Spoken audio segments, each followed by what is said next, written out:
Welcome to Next Man Up, proactive DFS strategies for inactive NFL players. I'm Mike Davis, the Q&A columnist at fftoday.com, and I'm joined by Matthew Schiff, the survivor pool expert who nailed the Tennessee-Jacksonville game earlier this week. How are you doing this fine Saturday, Matthew? I'm enjoying the fine weather up here in the Northeast since it was really starting to get cold, and it warmed up nicely today. Oh, cool. I know you had us focused on Spencer Ware last week correctly. Were there any other good calls that you had on your DraftKings tickets that you wanted to review from last week, or bad calls? You know, in thinking back on the tickets, I felt like we were going to get some great value across the board, and I fell short in every single ticket. So this week I want to see if we can. I'll talk about our pluses and minuses overall, but I think it's when we get those winning tickets that we can really, say, hey, we hit a home run here and there. Right. I sort of felt the same way. All four of the players that we featured last week were hits.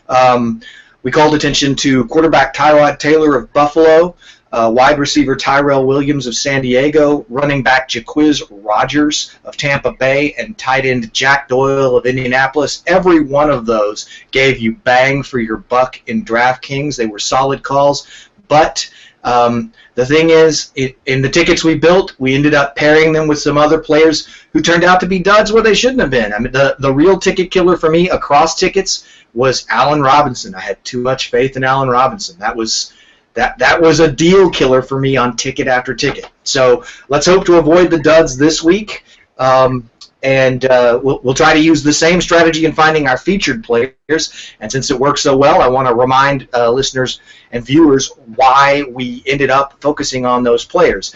That's because Next Man Up is based on three self-evident principles. One, it's better to operate with more information than less, so we go out of our way to let the latest injury news influence our lineups. Two, the backups who fill in for injured stars are often thrust into high-volume situations that aren't reflected in their pricing on DFS sites like DraftKings. And three, for tournament play, plugging in no-name backups who may come out of nowhere is an easy and effective way to achieve differentiation from the crowd. And, of course, differentiation from the crowd is what sets the winning tournament ticket apart from the also-ran tickets in tournaments. I do focus a lot on game scripts when I talk about my reasons for going with certain players, and I just wanted to give some background on that for listeners who may not understand why I do that and may take it more seriously than they should. Game scripts are an easy and effective way to think about how players are going to perform, and the way I come to my game script conclusions is I try to play through games between two NFL teams in my head about 10 times and think about how the game is most likely to play. Would the game play out according to game script X 6 or 7 times, game script Y 1 or 2 times? Of course, we all know that the way a ball bounces on a kick, the way a punt returner perhaps muffs the ball, these little details can totally throw a game script off track. So if you're over-relying on game script, you're going to be disappointed. And I just want to remind everyone that it's fine. It's not only fine, it's fun to bet on game scripts as a way of enhancing the pleasure you take in NFL games. But it's terrible to bet on game scripts as an investment strategy. The football takes weird bounces in the NFL, and if you're betting on game scripts as a way to line your investment portfolio, you're doing life wrong. Okay, so with all that said and out of the way, I want to focus on my first ticket, and the featured player here is Ty Montgomery, who's listed as a wide receiver for Green Bay, but he's really been operating more as a running back, although he functions as an outlet receiver. That is, he catches passes out of the backfield, and in a PPR setup like DraftKings, that makes him especially valuable.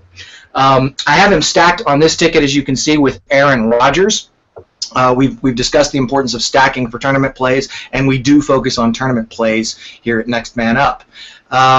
I don't want to talk about Devontae Booker now. He's my featured running back. You're going to see him in every ticket this week, but we'll get to him later on the fourth ticket. I took a chance here, Matthew, on Tyler Eifert. I know he's been injured, and it's not clear. I know some people would say, I want to see that he's back to 100% before I gambled on him. But his price tag and I guess the possibility of his success fit my lineup okay here. You might be able to talk me out of him, but that's how I ended up with Eifert, because I figure he's gonna, once he does show that he's back, his price is going to go up. So I took a gamble on him in this ticket. And, of course, someone else who's going to come up in multiple tickets for me this week is Devonta Freeman. With Tevin Coleman out in Atlanta, Devonta Freeman should be an especially effective running back. So as you see this ticket, Matthew, what's your take on it? Okay. Well, any changes you'd like to make? Well, the first thing I would say is if you look at my screen right now and can see what I'm evaluating in the way of tight ends, you're talking about value with regards to Eifert coming back. So Eifert is coming off the board at $4,100. If you go up $800 to Travis Kelce, who I think may have a wonderful day, I think most of Kansas City will have a really good day as well. I think Spencer Ware, who we highlighted last week, was very good, is going to actually have a better day because Jamal Charles will be out. He has already been listed as out, guaranteed for the week. So they're going to give a heavy, heavy dose of running with Spencer Ware. But the tight end position, if you start looking at the values in there, you've got Hunter Henry, who's a questionable and probably will be out. You have Martellus Bennett, who's also a questionable. And again, New England doesn't need to rely on. So where do you find value that's in between 5,900 and 3,700? For the value, it's probably the right play if you need to plug somebody in. Okay, so you're at peace with Eifert, or are you recommending that I switch over to Kelce?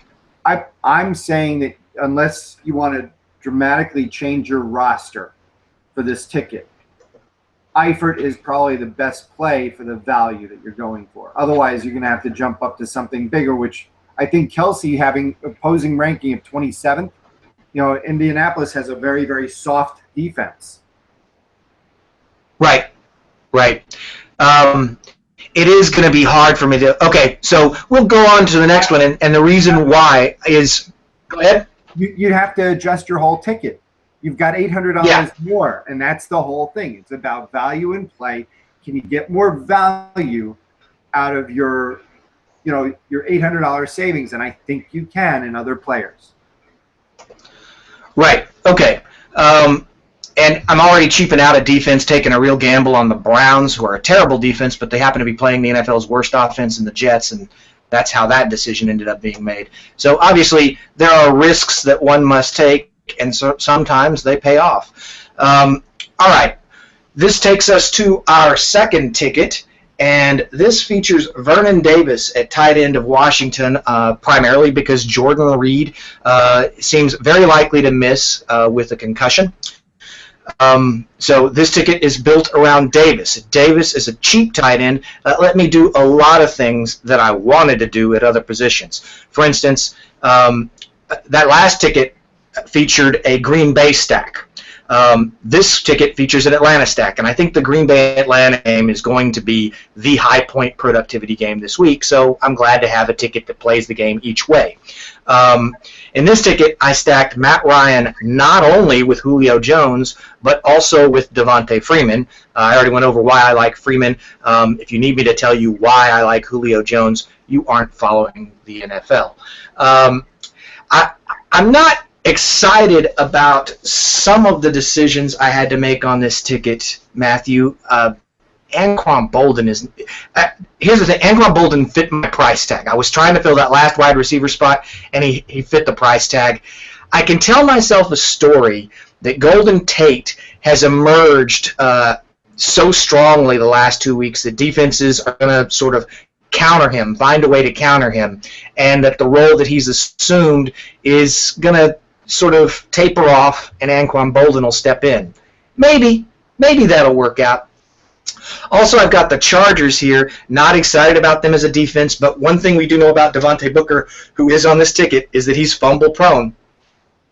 If the Chargers can get the ball out of his hands and return that for a touchdown, that's the kind of thing that separates a defense. Again, I've said this before, but if you're playing defenses because you think they're going to hold the opposing offenses to minimal points, you're probably not going to get the high-scoring defenses. You want defenses that are in a position to generate points of their own, not just to deny points to the opposing club. So that's how I can tell myself a story that the Chargers become valuable here. I'm not stoked about the Chargers. I love my Atlanta stack. I love getting Vernon Davis in because he lets me do that. I have Jacquizz Rodgers here. He's a cheap running back whom I expect to do well against a miserable Oakland defense. So I like a lot of things about this ticket, but are you seeing any way to fix? Would you maybe have me back out of Hilton, who I've got on a lot of tickets, to save some money and upgrade elsewhere? What are your thoughts, Matthew? I actually was looking at that. When I was evaluating the wide receivers, you drop off from $7,900 and to get a valuable play that's comparable to what Hilton might give you, just looking at what's out there.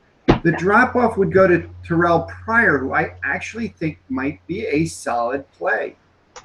I love that idea. All right, let me swap him in and see what that lets me do elsewhere. It gives you an additional $1,000. All right. And isn't Cody back under center this week? That is my understanding last I checked. I'll have to look it up, though. Well, that also makes it a better play. If Kessler is back under center, you've got a great play there against a defense that hasn't been stellar this year.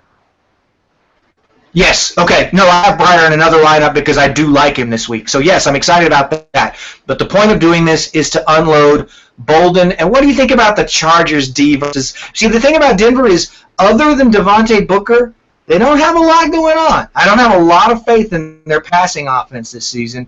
And defenses, I'm sure you've looked at them, Matthew, they're not promising this week. You've got bad defenses playing good offenses. You've got good defenses playing good offenses. There's just not a lot here. Other than Arizona playing that sort of sketchy Carolina offense, I'm not excited about any defense for the money this week. Who do you like?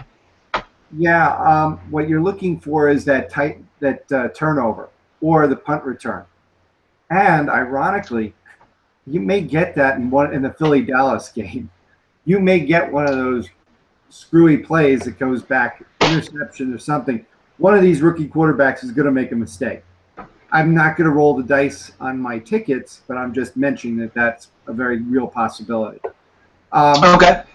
With that being said, defenses are $3,700 down to about $2,000. The question is, can you get a good defense for the least amount of money and get somebody who's in the top three? Because that's all you really need to be able to walk away with a decent defense. At $25, right. At $25, the Browns sound like a great defense to play. Right, and I have them. The thing is, defenses are so random. I'm trying not to overload on them, and I have them in another ticket. Are you buying my Chargers against Booker, the fumble-prone Booker, as a possibility for a TD? Do I sell you on that, or do you want me to swap these out? I get the Browns, but I don't want to overplay the Browns. Is there someone else you like better than the Chargers? Well, if I'm trying to diversify my picks, ironically, I mean, at $2,400, you're in a value pick. I think that Denver is probably one of your safer plays.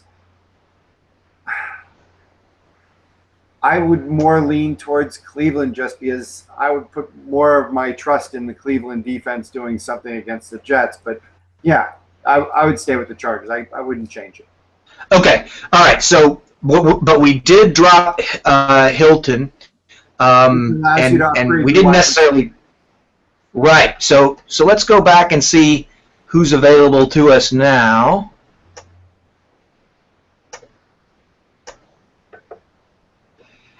Not excited about Will Fuller. Boy, Jeremy Maclin, of course he can have a good day. Anybody can have a good day against Indianapolis. But the thing about Jeremy Maclin is that even though Alex Smith is on pace to have more passing yards than he's had in his entire career, Jeremy Maclin is on pace to do worse than he did last year. So Alex Smith is improving as a passer in 2016, which comes as a shock to most people who haven't looked at the stats. But Jeremy Maclin is not improving as a receiver. That puts me off. Willie Snead, though, that's interesting. Against a tough Seattle defense, can I see Willie Snead having a good day? I can. That's a boom or bust pick. Yeah. Anyone you like better, Matthew? I happen to like what Fuller does. I mean, Houston's offense hasn't been great, but at 6,000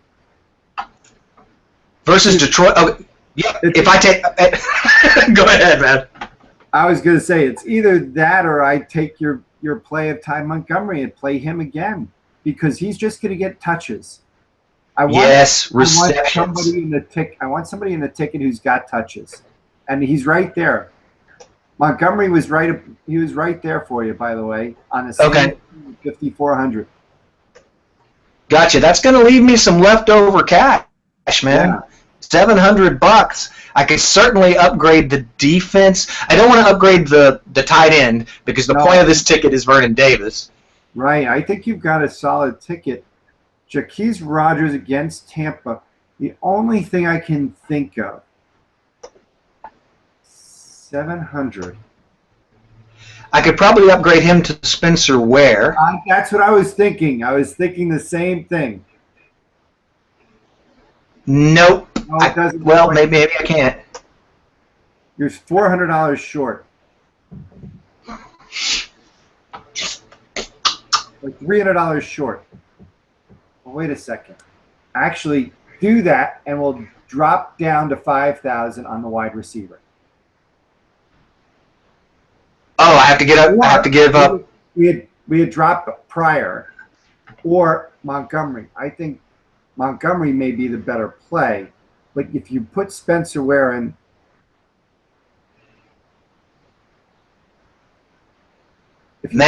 I like Montgomery and Pryor both. I mean, I'm excited about this ticket, and I'm actually thinking of leaving the money on the board because I would upgrade to Ware if it were no cost difference, but I don't have a problem in the world with Jacquizz. I think Jacquizz is just fine. That does leave me 700. Well, let me see what that would let me do at defense, because the Chargers, they're a long shot defense. And you talked about Dallas. I like Dallas versus a rookie Philadelphia quarterback. At home, let's see about that. That could be a great play. All right. Hey, you've talked me into it, Matthew. This is fun. By the way, Matthew, I had one listener pay attention to this last week and tell me that they think when you give me feedback like this and I adjust these tickets, this is fun. So I hope this is helpful to people. Let's call that lineup changed and move on to lineup number 3. All right. This third lineup is something that Matthew's not stoked about. Every week I do try to pick a quarterback sort of against the grain, someone who's a bit of a long shot, and this week that pick is Brock Osweiler. The reason I like him after a dud performance last week, and he's faced some tough defenses, Minnesota, Denver, and he hasn't performed well against them, but a lot of people haven't performed well against them. I like him this week because he's playing one of the worst offenses in the league in Detroit, and that terrible Detroit defense is going to be missing Darius Slay. So for those reasons, I really believe that if you're going to gamble on Brock Osweiler, I understand there's good reason never to gamble on him. But if you're going to gamble on him, I think this is the week to do it. So I'm doing it because it lets me have a neat stack here. Brock Osweiler's cheap at 5,400. I stack him with Nuke Hopkins, who you know is going to get right sometime, and I think this is the week he does it. And I even added, this is a triple Texan stack. I threw in C.J. Fedorowicz. And if you look at the savings I get on Osweiler and Fedorowicz, this lets me do some neat things elsewhere in the tickets. Look at my receivers. I get Mike Evans, I get T.Y. Hilton, and I get Terrell Pryor. We already know why we're excited about Terrell Pryor. So I get Evans, Hilton, and Pryor to round out my receiving core. And this lets me go with the defense that I'm excited about, the Cardinals versus the Panthers. And, of course, I did have to save some money at running back, and I'm taking a chance here. Since this is my long shot ticket anyway, I decided to take the chance on Gillislee of Buffalo because Deshaun Jackson is still nursing that hamstring injury. He's doubtful to play, and I think he probably won't. If the Bills have any sense, they will let him rest and get right. So how can you not like Mike Evans, T.Y. Hilton, DeAndre Hopkins, and Terrell Pryor all on the same ticket? The way you do it is by saving money on your Osweiler, your Gillislee, your Fedorowicz. What are your thoughts on this ticket, Matthew? My big issue with the ticket is I happen to have DeAndre Hopkins on my fantasy team, and he has been doing almost nothing. T.Y. Hilton, I agree. T.Y. Hilton, great player, but now that Dante Moncrief is back, that's really going to be an eye-opener for the defenses. He hasn't really had somebody to complement him all season, and that should help Andrew Luck out as well. We both agree about Terrell Pryor. I think he's a great play. Mike Evans, though, one of the things they're talking about is can he carry the load now that he's really the only guy there? We'll see. We'll see. My problem is your Pryor ticket is so stacked that just this in comparison is like, ho-hum. Oh, yes. Right. And it's not just ho-hum. It's a stinker if the long shots don't pay off. But this, again, is part of what I like to do every week is have a ticket that is against the grain. So we won't edit that one. We'll just go on record. As with my Kaepernick ticket last week, that worked out better, I think, than people expected. I didn't land in the money, though. But this is something that I do and that Matthew just tolerates, but he doesn't recommend. And he was right about my Kaepernick ticket. It did not win, although it did exceed expectations. All right, so that takes us to our fourth ticket. And you've seen Devontae Booker in almost every ticket or every ticket so far. The reason we want Booker in our lineups this week is because C.J. Anderson is definitely out for the game, probably out for the season as he's been placed on IR. And, of course, we have every reason to think that Booker will carry the load for Denver. Certainly Trevor Siemian won't. And Kubiak knows how to set up good blocking from that offensive line. So I expect Booker to be effective. This ticket also let me stack some Raiders. I love the Derek Carr, Amari Cooper stack here. You did see Crabtree in another ticket. I believe in the Raiders against Tampa Bay this week. And, of course, we see sort of the usual suspect, Spencer Ware, on this ticket. Now, there are some things I'm not excited about. I picked Brandon Marshall because I do believe in him against a pitiful Cleveland Brown defense. I think something has to happen offensively for the Jets, and I think Brandon Marshall will be that something. But I'm not at all excited about Richard Rodgers at tight end. I worked him in because he fit my price limitations. I worked Frank Gore in for the same reason. I'm not stoked about these guys, and this is my second ticket with the Cardinal defense, so I'm not attached to having them on 2 out of 4 tickets. Matthew, why don't you take me through what changes you'd like? Who do I dump here? I did leave this sort of in a rough format. I'm ready to make some changes. What do you recommend? I think the Amari Cooper play may be a little too pricey for what you're going to get in the way of a value. Okay. Crabtree? Don't you agree based upon what he's been doing lately? Sure. I got no problem. Last week we were talking about Crabtree as a possible value play if you were going to play the two of them side by side. Agreed. I mean, I remember trying to talk you out of Cooper and into Crabtree last week. You're not going to have any trouble doing that this week. So here we go with Crabtree. That gives me leftover money. And I just want to dump Rodgers and Gore. I'm not stoked about either one of them. How about Marshall? Do you like the idea? I'm on the fence. I could see him being a home run against Cleveland, so I don't mind having him in ticket. Do you have a thought? Well, in comparison, I mean, I think that if you're going to try to go for a home run play, they're going to be passing the ball. Seattle may not want to let New Orleans pass the ball, but I think Michael Thomas could be an incredible value play today. He's Love Michael Thomas. $5,000. He's been an incredible rookie this year, and he's going to get his shots. Okay, that'll definitely let me. That's not going to give me a high ticket tight end.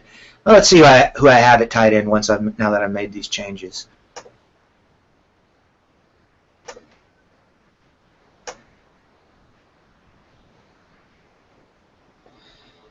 Gary Barnidge. Oh, Doyle's just underneath. Yeah, if I wanted Doyle, I got to save 200. I could probably do that. Barnidge Go ahead. Be a great play, and Brate could be your best. That one stands out. Cameron Brate is the only target that he really has in the red zone.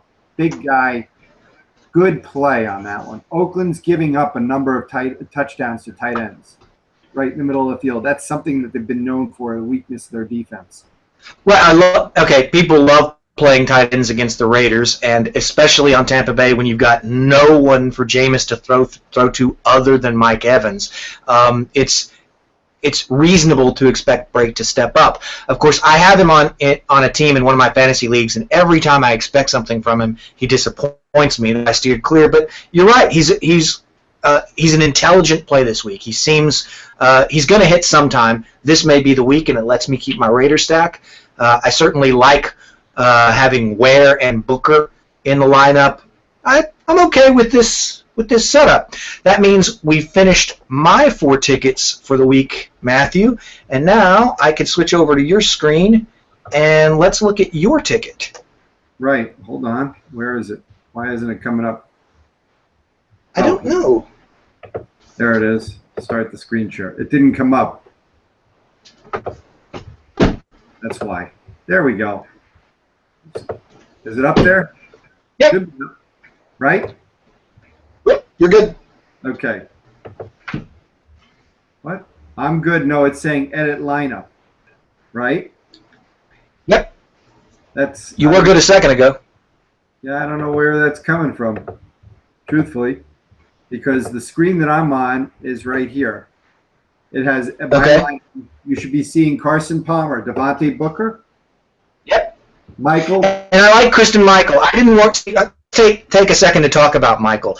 I didn't work him into any of my lineups because of his price tag relative to a guy like Jacquizz Rodgers. But he could be it could be that if you don't have Michael in your lineup this week, you're just not competitive because he is poised for a banner day. But I agree with that, especially on turf down in New Orleans. He should have a big day.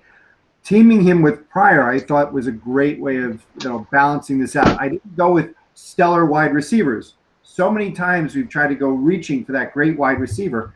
And if you look at your wide receivers across the board, $9,600 for Julio Jones. It was incredible you were able to put him into your roster. That is going to be one of the better plays this week. Michael Thomas, I think, again, we commented very briefly, he's a nice, quiet play. Kelsey in Indianapolis, I took him for the value. I probably could have gotten a better tight end a little bit lower, but again, I would have gone for 4,100 with what you did. And then I happen to like David Johnson against Carolina's defense. They've been porous. They've been horrible against the run. And Johnson, he is the Arizona offense. There is no offense but him. No, what I really love about that is essentially you're stacking Johnson with Palmer because you know Johnson's going to get a few outlet passes from Palmer, and ordinarily you want to stack your quarterback with a receiver or a tight end. But David Johnson is one of those freakish running backs, sort of reminds you of Marshall Faulk. Not in terms of catching so many passes, but so much of the offense flows through him that he's stackable with Carson Palmer. So I like that. This is a real different kind of team. I love the way you've set it up. But you're taking the Chiefs. So that defense, I love the Chiefs, but they're not playing at home, and they're playing against Andrew Luck, who seems to be finding a way to get it done. How much confidence do you have in the Chiefs? I have very little confidence. What I'm trying to do is I'm trying to find a defense here that I can plug in for the value. And at 2,800, it's either the Bills playing New England with Tom Brady. Yeah. Down to Carolina, that actually might be the play. The Cardinals against Carolina right there. I agree, because what you're doing there is running backs are usually stacked with defenses, not quarterbacks. But you found a rare case where Johnson stacks with both Palmer and the Cardinals, so you're just betting on a dominant Arizona performance, which we could totally get. Now, also, Cam Newton's capable of anything. He is Superman, and you may not get that Cardinal domination. But if I play this game in my head 10 times, I expect the Cardinals to dominate it at least 4 times. At least 4 times. So I like the pick, Matthew. Thank you. I'm sold on the ticket. Well, we're coming up on 30 minutes by my count. Yeah, that's right. Great. And we've kept our time limit this week. We did. Good for us. Bully for us making it through the ticket. All right, folks. For Matthew Schiff, this is Mike Davis signing off. Tune in next Saturday for another edition of Next Man Up.